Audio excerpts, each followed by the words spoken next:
Jeudi 12 octobre 2023, bienvenue en prenant votre café. Mon nom est François Lambert.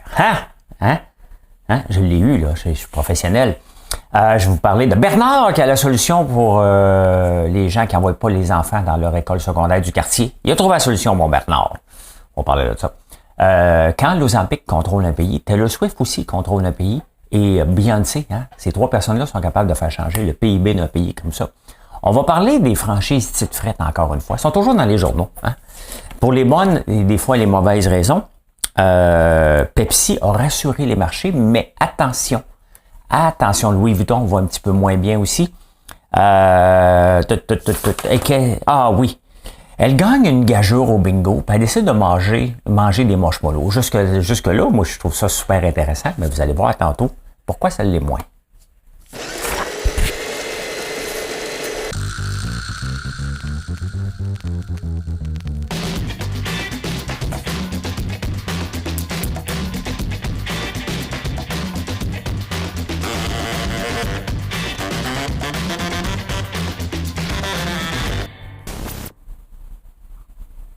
Je vais vous le dire tout de suite, mes amis du lait ne m'aimeront pas encore une fois.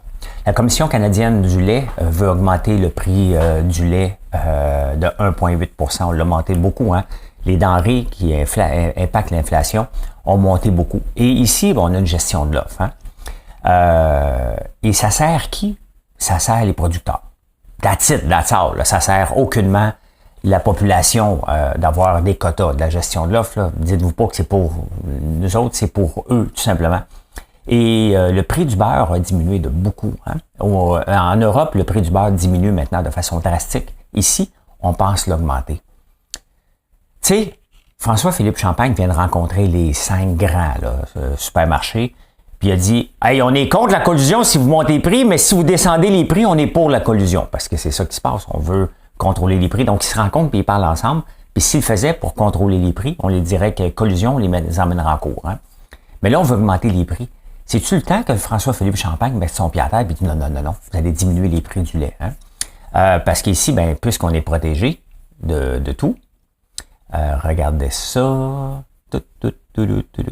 C'est bien qu'on soit protégé. Je dis pas c'est toujours contre, faut pas toujours être contre tout. Mais regardez bien ça. Regardez bien, le pétrole diminue. Regardez les denrées. Qui boit du jus d'orange? 94% d'augmentation à cause de la température. Regardez ça ici. L'huile de sunflower a diminué, mais regardez ici, le beurre. Et regardez le lait. Le lait, mondialement, a diminué de moins 23%. Et le beurre de moins 33% qui a diminué. Regardez ici, moins 33%. Ça, c'est les prix mondiaux qui se passent. Comment on peut accepter au Canada, avec l'augmentation de 17% qu'on a eue l'année passée, qu'on accepte une autre augmentation de 1,8%?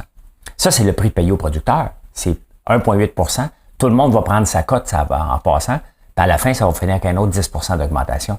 Comment on peut accepter ça dans un marché mondial qui baisse?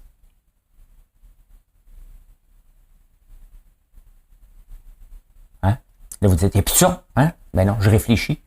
Je réfléchis parce que j'ai pas de réponse à ça. J'ai pas de réponse à ça parce qu'on ambitionne sur le dos des consommateurs et pendant ce temps-là, on va aller taper sur les transformateurs, comme moi, qui vont dire, hey, t'augmentes tes prix, ce que je fais presque pas. Mais après ça, si je le revends, je vais aller à l'autre, je suis obligé de le monter. Justifie-moi pourquoi tu montes le prix, parce que la Commission canadienne du lait vient de donner d'un whip. Ça compte pas! Moins 33% de la diminution du prix du beurre mondialement. Just saying. Hey, Taylor Swift va sortir un film en fin de semaine. Taylor Swift a des Taylor Swift Era Tour. Ça va coûter 15 millions pour produire un film. Ça va être dans les salles, un film de 3 heures. Là, maintenant, la grande question qui se pose, ça va rapporter combien? Elle a fait un deal, elle n'a pas fait normalement pour être dans les salles de cinéma. Il faut que tu passes par des studios. Un peu comme un livre au Québec. Là. Un livre dans le monde, peu importe, mais mettons au Québec, tu vas voir un éditeur. Il publie ton livre. Il te donne une pièce, il le vend à 25 $. Tout le monde prend sa cote en chemin. C'est à peu près ça là, qui se passe. Puis, il y a des gens comme Ginette Renault qui a décidé, moi, je vais me prendre en main, je vais le faire moi-même. Moi aussi, je l'ai fait moi-même, mon propre livre. Mes 2 derniers livres, je les ai sortis. L'entrepreneur, c'est difficile point. c'est disponible qu'en ligne ou si les libraires le veulent, ben, c'est moi qui le distribue. La même chose avec mon livre de recettes aussi. Ce faisant, c'est sûr qu'on en vend un petit peu moins. Je ne suis pas Taylor Swift, je ne suis pas Ginette Renault, mais je fais plus d'argent à la fin parce que au lieu d'être payé une pièce, je suis payé un petit peu plus le prix de production. Je suis obligé de prendre le prix de production sur mes épaules quand même, là. Mais voilà. Hein? Taylor Swift a coûté 15 millions pour produire son film Eras Tour. On pense qu'elle va avoir 50% des recettes. Elle a fait un deal avec les studios. Hein? Donc 50% s'en va à eux, 50% s'en va à elle. Et elle pense seulement aux États-Unis et au Canada ramasser le premier week-end, on va regarder ça en fin de semaine, 150 millions plus 60 millions. Donc en fin de semaine, 15 millions. Quand tu étais le Swift, t'es big en tabarnouche. Hein? Et c'est sûr que même la voir avec les Chiefs, ça y amène une autre clientèle qui va peut-être aller voir son film. C'est fantastique. C'est une machine à imprimer de l'argent. Donc, elle pense ramasser 210 millions globalement en fin de semaine. 105 millions s'en vient dans ses poches à elle, quand même. Hein? Quand même. C'est pas rien.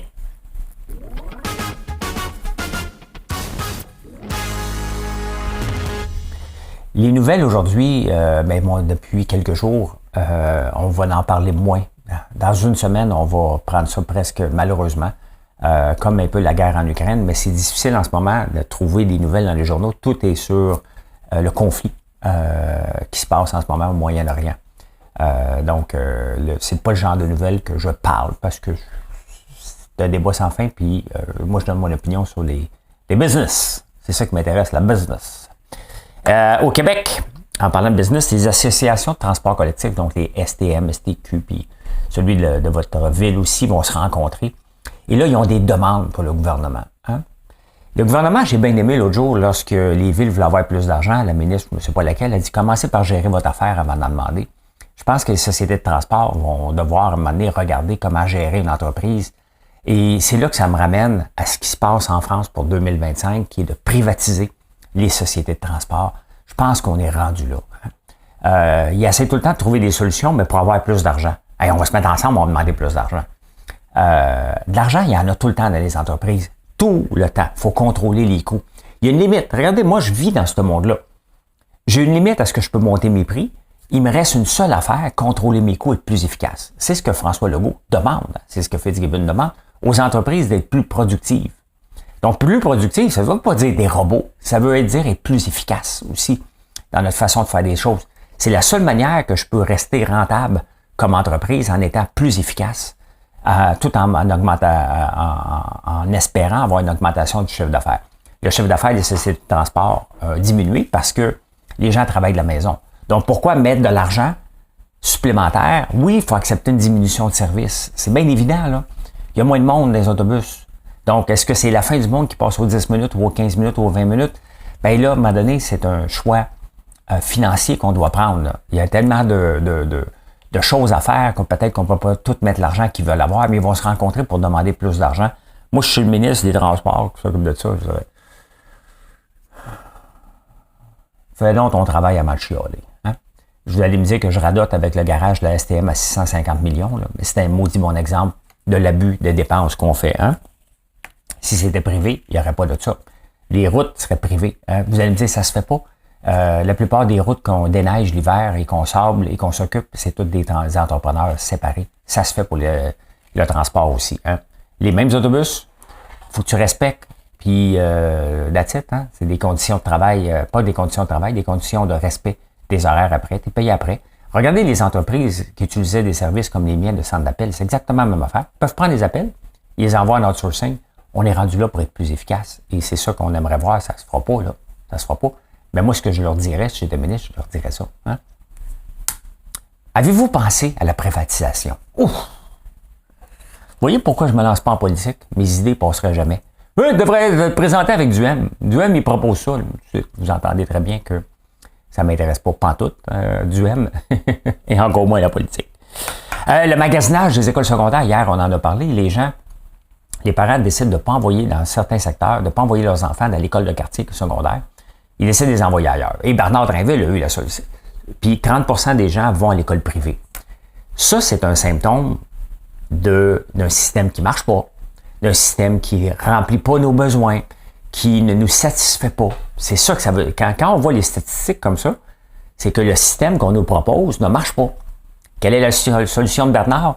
Appelle ton école, demande-lui de faire des changements. Je m'imagine, moi. Oui, bonjour. C'était quoi mon école? Bon, mettons, j'étais à Outremont. Je sais pas, j'étais dans Chopingus. C'était quelle mon école privée? En tout cas, l'école, mettons.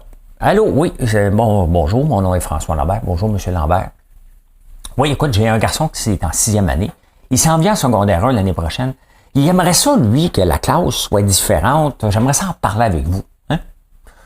Bonjour, monsieur Lambert. Vous savez, on a des processus ici, puis on est en restriction budgétaire. On peut pas faire grand-chose pour vous, monsieur Lambert. Là.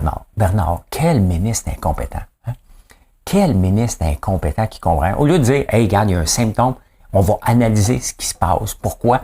Le milieu de l'éducation est malade, tout simplement. Hein? Il est malade. On a plus de profs qui comptent à quelle année qu'ils vont prendre leur retraite. Hein? Et qu'autre chose, on réduit le nombre de personnes dans les classes, on met des tannants dans des classes, ça ne marche pas. Ça ne marche pas. C'est pas une question qui manque d'argent ou de budget, il manque de cohésion dans tout ce bordel-là. Et Bernard n'est pas le ministre. Quel incompétent! Quel incompétent! Et d'ailleurs, ça m'amène au prochain sujet. On proposerait peut-être d'avoir un ministre de la compétence ou de la cohérence. Hein? Donc, un peu comme on a le ministre CARE inutile. Mettons à la SAC, on dit, regarde, j'ai un projet, ça va coûter 1 milliard. Non! Ça se prendrait un comité des sages ou un ministre de la compétence qui dirait, non, ça, va refaire tes devoirs un peu. Là. On est rendu là. On a tellement d'incompétents comme ministres qui ne savent pas gérer. On a tellement d'incompétents dans les milieux politiques qu'on pense maintenant mettre un comité plus des moins niaiseux. C'est à peu près ça. On est rendu là. Des moins imbéciles du groupe pour dire aux autres imbéciles, non, tu peux pas faire ça comme ça. On pense à ça pour vrai. Là. On pense à ça pour vrai.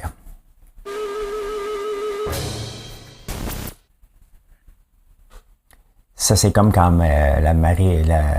Valérie Plante a fait des escouades. Hein? Escouade de ci, escouade de ça, escouade de ci. Ça fait longtemps qu'elle n'a pas créé une. Elle est due, d'après moi. Elle est due d'en créer une. Et quand Beyoncé a fait augmenter le PIB de la Suède de 0,2 avec son... Elle est allée faire une tournée là-bas. Les gens ont tellement dépensé que le PIB a augmenté de 0,2 %. C'est énorme pour une seule personne. Taylor Swift, sa tournée, on parle d'un impact financier de 10 milliards de dollars.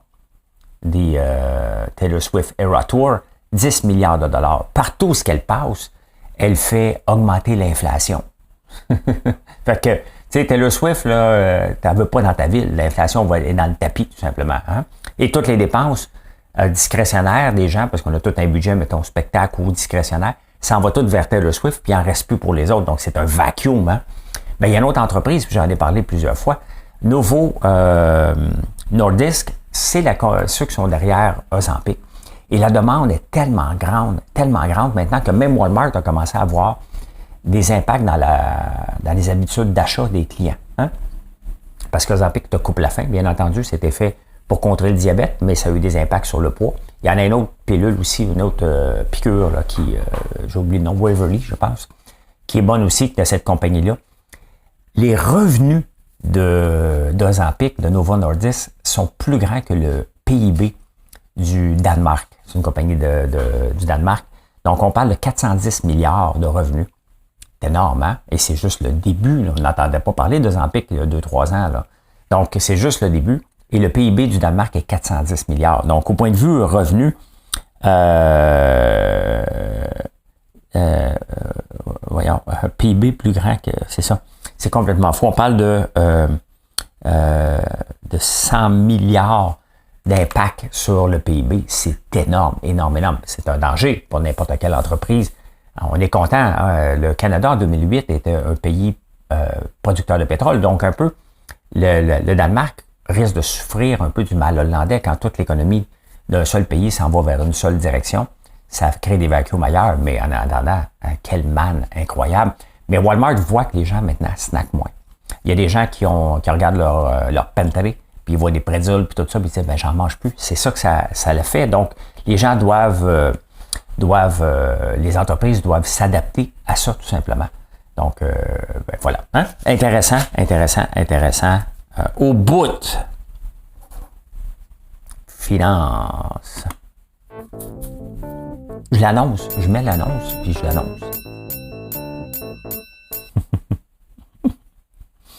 Est-ce que c'est la fin du pétrole? Est-ce qu'on ne devrait plus investir dans le pétrole? C'est la question qui se pose tout le temps, et pourtant, on en a encore pour longtemps, tellement longtemps, qu'ExxonMobil, mercredi matin, a décidé d'acheter une compagnie qui est impliquée dans le gaz de schiste, beaucoup dans l'État du Texas, pour la modique somme de 60 milliards de dollars. Donc, il croit encore que malgré les investissements dans l'Inflation Reduction Act et dans l'électrification des transports, bien, il y a encore énormément de place pour des investissements pour le long terme. Puis ce genre d'investissement de long terme-là, on parle de 25-30 ans. Donc, ExxonMobil, il croit encore pour 30 ans. Regardez ici, on va sortir plus de pétrole avec Trans Mountain. C'est pas de faire la promotion du pétrole, c'est qu'on en a besoin. Il y a une différence entre faire la promotion et dire, regarde, on en a besoin, puis étant donné qu'on en a besoin, bien, tout aussi bien que ce soit des pays comme les nôtres qui en profitent au lieu des pays comme l'Iran, l'Arabie Saoudite, et regardez ce qu'ils font avec leur argent, regardez ce qu'on peut faire nous autres avec notre argent. Une grosse différence. Donc, 60 milliards un deal quand même avec ça de mobile. Hein? Je vous parle encore de titre fret. Ça, c'est un modèle, on peut le voir, un modèle qui, regarde, pandémie, on fait des microbrasseries, on lance une place, on va chercher Michel Barrette et Gilda Roy comme porte-parole, on devient arrogant, on est partout, on est big, et modèle qui m'ont grandi trop vite, le modèle de franchisé qui n'est pas établi. Le modèle de franchisé, ça prend 3, 4, 5 ans. C'est quoi le cahier de charge? Qu'est-ce qui fonctionne? Qu'est-ce qui fonctionne pas? Comment qu'on peut le dupliquer? Ils sont partis en fou. Et là, les gens déchantent un peu. Hein? Il y en a un paquet qui ont fait faillite, des franchisés de titre fret ou qui ont fermé ou qui ont changé de nom. Mais là, il y en a 10 qui ont décidé qu'eux autres ne voulaient pas vendre des bonbons de Sugar Daddy et qui se retiraient du groupe titre fret. Je vous en parle parce que c'est un exemple typique d'une entreprise qui a grandi trop vite, qui n'a pas de cahier de charge, qui se garoche un peu partout, qui cherche une voie, tout simplement. Et c'est pour ça que quand vous pensez à vous franchiser, ça prend du temps. Est-ce que titre fret va passer au travers? La réponse est non. C'est bien évident que titre fret ne passera pas au travers de toutes ces choses-là, tout simplement parce que les gens consomment moins. Et acheter une bière à 8 piastres, c'est un peu élevé aussi. C'est pas de leur faute. Ça coûte cher des bières de microbrasserie. Puis là, les micro-distilleries et brasseries, on peut un peu moins le vendre dans les voiles. Hein? Et les marchés boursiers, on va se le dire, là, sont assez mauvais pour prédire les crises climatiques. Hein? Ils sont même pas mauvais, ils sont pathétiques. Moi aussi, j'avais prévu, comme si je connaissais quelque chose, moi. Moi aussi, j'avais prédit que la semaine était pour être merdique à la bourse. Ben, c'est pas ça pantoute, hein. Regardez, depuis 5 jours, la bourse, elle retrouve un peu de ses lettres de noblesse. 3% d'augmentation dans les 5 derniers jours, c'est pas rien, ça va planter quand même beaucoup. Là, si on regarde un mois, on est pas mal en deçà. Pourquoi il y avait de l'insécurité? Mais des entreprises comme PepsiCo ont rassuré les marchés. Les ventes, le chiffre d'affaires a augmenté et PepsiCo a quand même beaucoup d'argent en banque. Donc, ils vont racheter des actions. Donc, ça a donné un boost. Cependant, puis c'est ça qui est le danger, c'est que PepsiCo, son augmentation de revenus vient, surtout parce qu'il y a une diminution des ventes, vient d'une augmentation de ses prix. Et à quel moment ça va devenir élastique, ça va péter, et on est peut-être rendu là. Mais les gens ont vu le S&P 500 comme l'augmentation les ventes de PepsiCo comme OK, on est correct. Hein, parce que c'est pas juste ça, c'est Frito-Lay. Est-ce que PepsiCo devrait avoir peur d'Ozempic comme Coca-Cola? Moi, j'en ai pas de Pepsi, mais j'en ai de Coca-Cola. Est-ce que j'ai aimé que ça descende dernièrement? Ben non. Mais ça m'a permis d'acheter des actions plus bas parce que je réinvestis mes dividendes depuis 10 ans. Donc, à chaque fois que je reçois un dividende, c'est automatique, je rachète des actions avec.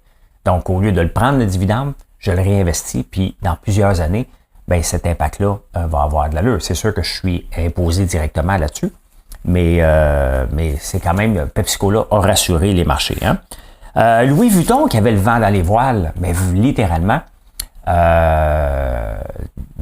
depuis, mettons, 1 an, 5 ans, mettons, regardez, OK, je suis encore là. Regardez Louis Vuitton, qui avait presque, Bernard Arnault était devenu l'homme le plus riche de la planète devant Elon Musk. Ça n'a pas duré, hein. Là, ça redescend, puis c'est normal. Après la pandémie, les Chinois se sont mal dépensés. Revenge spending, hein, c'est exactement ça. Puis se sont achetés un paquet d'affaires, mais l'économie chinoise va moins bien que prévu, donc qu'attendu. Donc les gens dépensent moins, tout simplement. Ils dépensent encore du linge, mais savez-vous que Louis Vuitton a Sephora, c'est à eux autres Sephora, les cosmétiques vont bien, une augmentation de 9%. Ce qui va moins bien pour Louis Vuitton, je ne savais pas, Louis XIII, c'est à eux. Hein? Le cognac Louis XIII, ça appartient à Louis Vuitton. Donc, ça va un petit peu moins bien. Quand tu peux même avoir ta petite... C'est chic, hein? T'es un alcoolique, mais un alcoolique chic. Tu peux te promener avec ta petite bouteille de miniature, hein? Ta petite bouteille de cognac en petit pendentif. C'est Louis Vuitton, hein? C'est du cognac, c'est du Louis XIII. Je sais même pas si ça goûte quoi, du cognac, hein? Je sais que le cognac, comment c'est arrivé à un moment donné, quand ça a commencé à se faire, c'est qu'ils voulaient amener du vin ici en Amérique. Je pense que c'est ça. Ils voulaient transporter du vin. Ils avaient décidé de le faire déshydrater un peu, en pensant qu'en remettant de l'eau l'autre bord, ça marchait. Puis ils ont découvert un peu. On va laisser faire tomber l'eau. C'est bien bon comme ça. Donc, ben voilà. Hein? Insolite.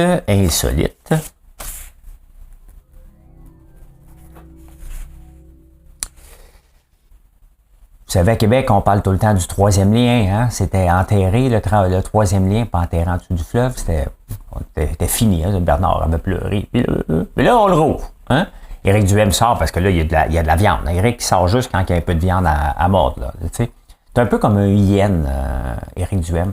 T'sais? Il attend que les lions fassent la job, puis après ça, lui, il apparaît. Là, c'est un peu ça. Éric, lui, il va avoir 3 ponts sur l'île d'Orléans. Rase l'île, et mon Éric, là, les beaux paysages bucoliques de l'île, lui, il va avoir 3 ponts. Hein. Tu gardes le pont actuel, t'en envoies un qui s'en va à gauche, puis l'autre qui s'en vient de l'autre bord. Niaise pas que le pont. Pourquoi faire un pont quand tu peux en faire 3? Lui a compris troisième lien, 3 bons. Éric. Bon, ben, tiens, mon Éric, bravo. Sauf que regarde ce qu'on fait avec ton idée. Voilà, fais ça. Ah, il y a une dame, la semaine passée, je pense que j'en ai parlé en plus, le 1er octobre, une dame de 104 ans décide de faire son saut, un saut en parachute. Ça, c'est le 1er octobre. Le 10 octobre, elle décède. C'est même pas une joke. C'est même pas drôle.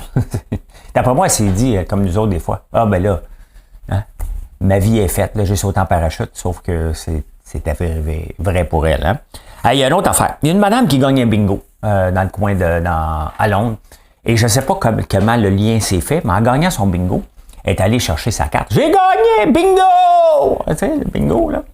Et, ouais, fait qu'elle est arrivée sur scène, puis elle a décidé de se mettre des marshmallows dans la bouche. Combien qu'elle pouvait en mettre? Peut-être qu'il y a quelqu'un qui a écrit, il y avait des marshmallows. Fait qu'elle s'en est mis, mais les marshmallows, faut pas oublier qu'une guimauve, ça peut s'effoirer, mais ça prend d'expansion. Fait qu'elle s'en est mis. Demande-nous. Ça a l'air qu'elle ne respirait pas par le nez. Elle n'était plus capable de respirer, puis elle est décédée sur le stage de bingo. Try to beat that. Essayez pas ça à la maison avec les miennes. Il n'y a pas de concours. Faites juste choisir des belles guimauves. Cette semaine, la guimauve de la semaine, c'est Gumballoon, notre 21e. Hein? Eh bien voilà, hein, Mission Accomplished. Merci d'être là. Je vous souhaite une excellente journée. Puis n'oubliez pas, venez nous voir sur françoislambert.one. O-N-E.